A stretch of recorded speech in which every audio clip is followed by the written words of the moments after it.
Bonjour tout le monde. Alors aujourd'hui, vidéo un peu spéciale parce que je voulais en faire une sur le lexique essentiel pour jouer contre des pairs internationales.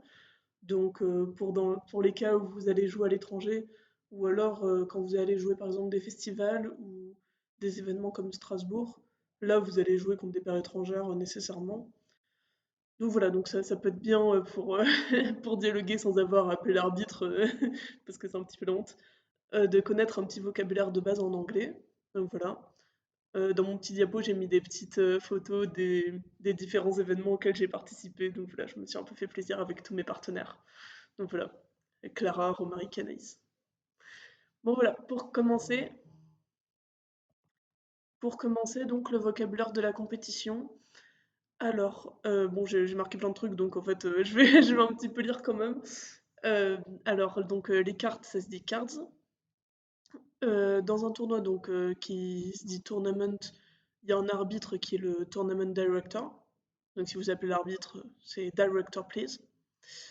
Dans les tournois, donc on distingue pair event et team event selon si c'est par paire ou en équipe. Ensuite, votre main, donc quand vous jouez la donne, c'est your hand. Le mort, c'est le demi, alors que le déclarant, c'est the declarer. Euh, Votre pair, c'est un partnership, et donc on distingue le partenaire avec qui vous jouez et les adversaires qui sont des opponents.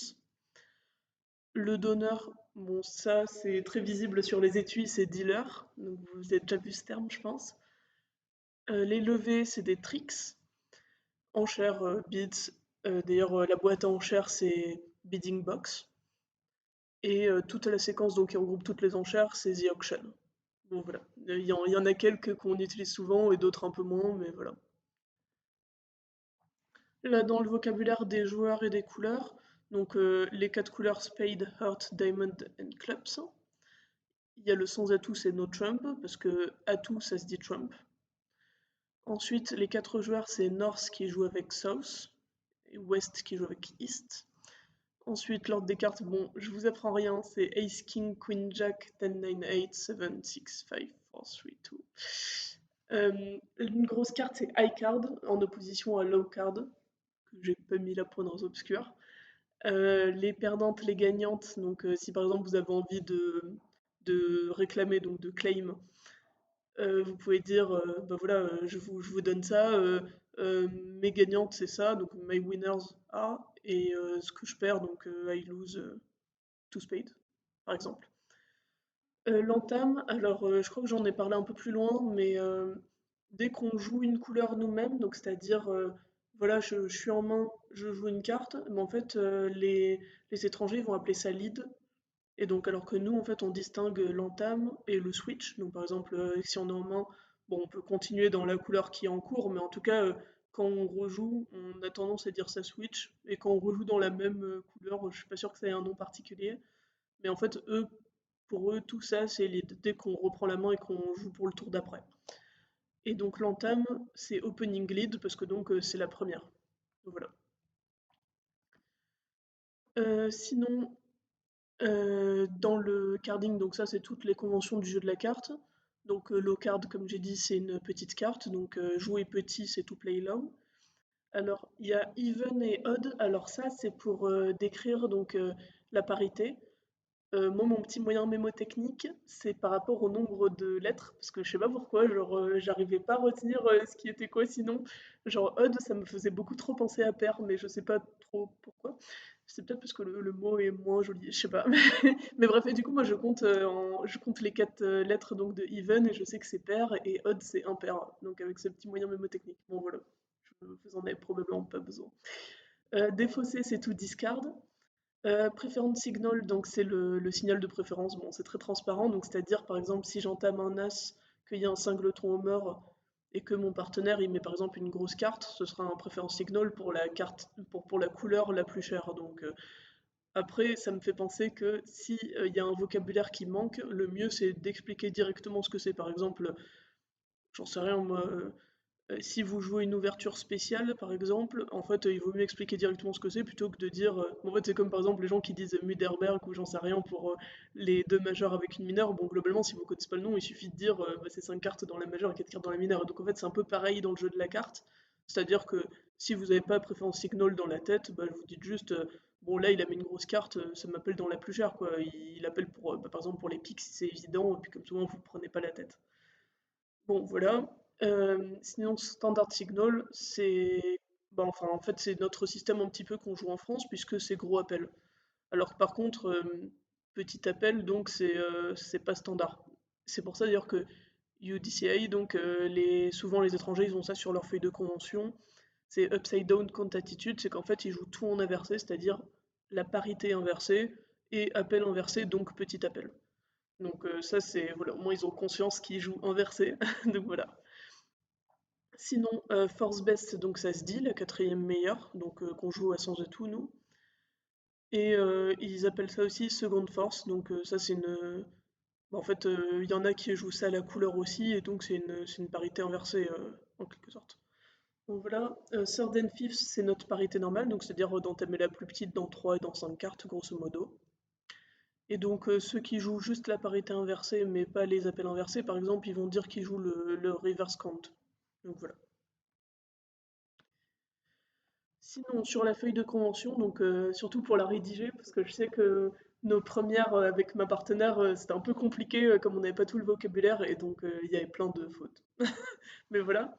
Donc ce qu'il faut savoir, c'est un arrêt, c'est one stopper. Meilleur mineur, ça se dit better minor.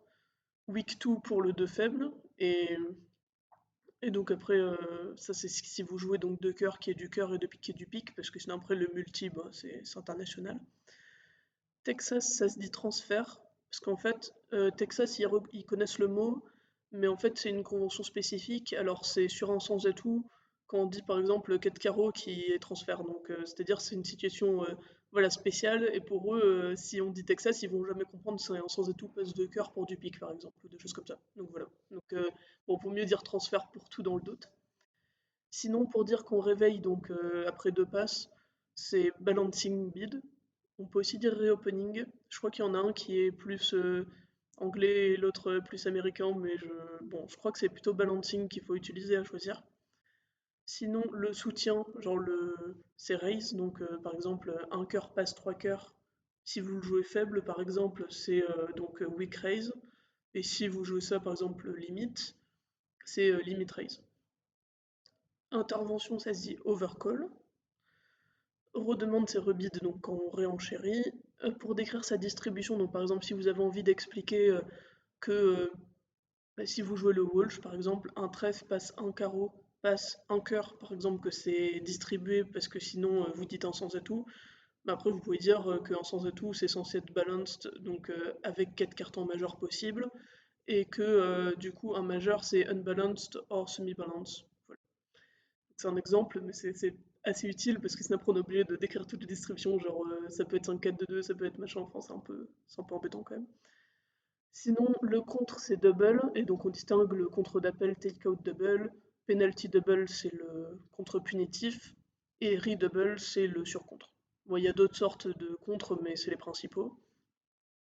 Comme je disais, donc dans lead, en fait, il y a aussi quand on rejoue après pour une couleur, donc nous c'est ce qu'on appelle le switch, et en fait eux ils appellent ça subsequent lead. Donc en fait c'est bon, voilà, c'est en opposition à opening lead qui est au début, là c'est genre les entames suivantes quoi en gros. Voilà. Intervention assaut, bah, du coup comme enfin overcall c'est intervention, bah, donc c'est jump overcall. Bon c'est très transparent tout ça.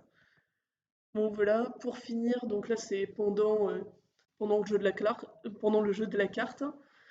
Donc to duck c'est du quai, to rough coupé, donc to over rough c'est surcoupé, to go down c'est chuter, et donc en fait quand on dit I made 4 spades one down, ça veut dire j'ai fait 4 piques, une de chute. Bon voilà, par exemple. Vulnérable, non vulnérable, c'est les mêmes termes qui sont utilisés avec un petit accent anglais ajouté. Sinon, un truc important, c'est que nous, on a tendance à dire bon, on est tous rouges, on est tous verts ou des choses comme ça. Et eux, en fait, ils disent bien red pour rouge, mais par contre, ils disent white quand on est vert. Donc, je crois pas dire de bêtises.